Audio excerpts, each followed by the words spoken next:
One of California's oldest gripes is that Washington shortchanges the state on taxes. But it's a questionable claim. The beef is that California sends more money to Washington than it gets back, and this isn't fair. But are we actually being cheated? No, not really. Like many other things, it depends on how you measure it, says Ann Hollingshead, a fiscal policy expert at the Nonpartisan Legislative Analyst's Office. The main reason we pay more in taxes than we receive in benefits is that California is more prosperous and younger than most states. So we pay higher taxes and get less back in Social Security and other retiree benefits. Nevertheless, it's accepted dogma in California that we're getting robbed by Washington. It's a convenient, crowd-pleasing complaint. 10 years ago, I myself fussed about it. Then I opened my eyes. Sacramento blaming Washington for money problems, and there really aren't any in this economic expansion, is like President Trump claiming that election fraud is why Hillary Clinton got more votes than he did last November. It's an excuse based on fantasy. This is being written because of several email responses to my October 2nd column asserting that Trump was right to propose elimination of state and local tax deductions on federal income tax returns for those who itemize.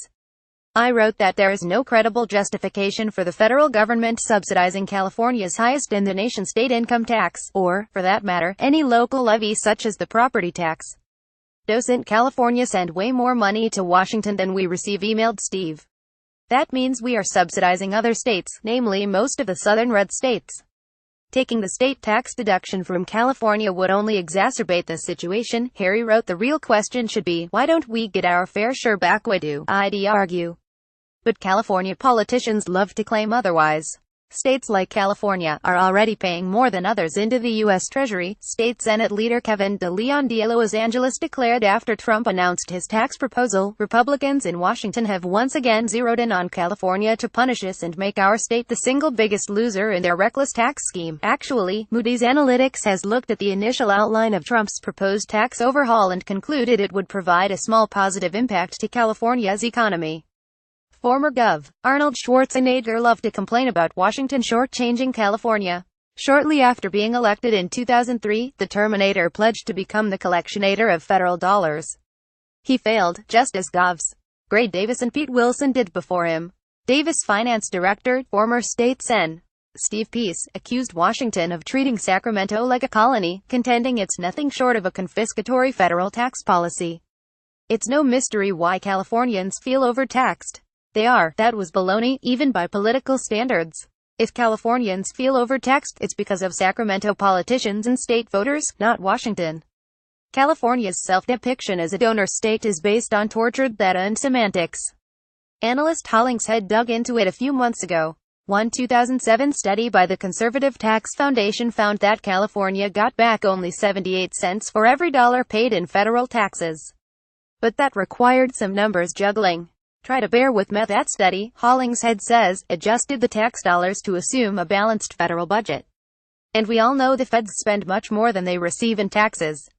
They borrow to cover the rest. That's why the U.S. government has a $14 trillion deficit. For study purposes, the Tax Foundation weighted the tax receipts upward to make income match actual outgo. Higher than actual tax payments were assumed from each state. With that magic, California got back only 78 cents in benefits for every tax dollar supposedly paid. So 78 is a make-believe number. In 2015, the New York State Comptroller did another study without all that imaginary balanced budget nonsense. The conclusion was that California got back 99 cents on the dollar. But that was still under the national outlay of $1.22 per tax dollar because, remember, the feds always outspend their tax receipts. Mississippi made out the best, receiving $2.57 per tax dollar. The worst off was New Jersey at 77 cents. In spending, it's not so much what you might expect: great public works projects such as highways, bridges and dams. The biggest items are Social Security and Medicare payments for retired people, $83 billion and $69 billion respectively. But California has fewer retirees than the national average. In California, 10.7% of the population is 65 or older, Hollingshead says. Nationally, the average is 12.4%. Defense contracts and military bases also draw federal dollars, and those have tailed off in California since the Cold War ended. Medical, health care for the poor, has been rising in cost, however. The feds provided $55 billion in fiscal 201,415, the last year for which complete numbers were available. Hollingshead found $376 billion in total federal spending in California for that year. So what's to gripe about? We should be grateful. California has lots of multimillionaires capable of paying high taxes and loads of young, healthy workers. And we really don't want to be like Mississippi. Caption George.Skelton